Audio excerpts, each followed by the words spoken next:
Guys, നമ്മളിവിടെ ദോശ ഉണ്ടാക്കാൻ പോവാണ്. എണ്ണയൊക്കെ എടുത്ത് തേച്ച് ഇനി ഇതും കൂടെ ഒഴിക്കട്ടെ.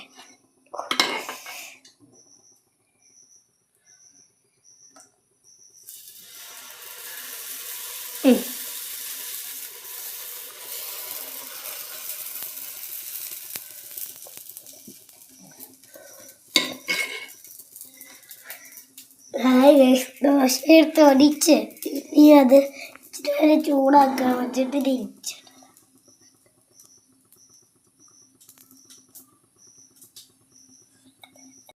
ദോശ തിരിച്ചിടാൻ പോവാണ്. മടങ്ങിപ്പോയി ഗൈസ്.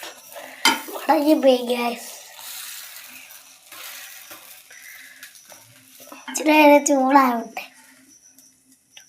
ഇഡലി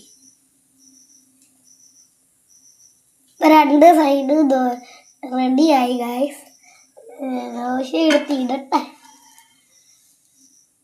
ഹായ് ഗൈസ്, ഇന്ന് ചമ്മന്തി ഉണ്ടാക്കാൻ പോകുന്നതിൻ്റെ ഇൻഗ്രീഡിയൻസ് ആണ് ചെറിയുള്ളി, തേങ്ങ, ഇഞ്ചി, പിന്നെ മുളക് പൊടി, ഏതാണ്ടൊക്കെ സാധനമുണ്ട്, തേങ്ങ,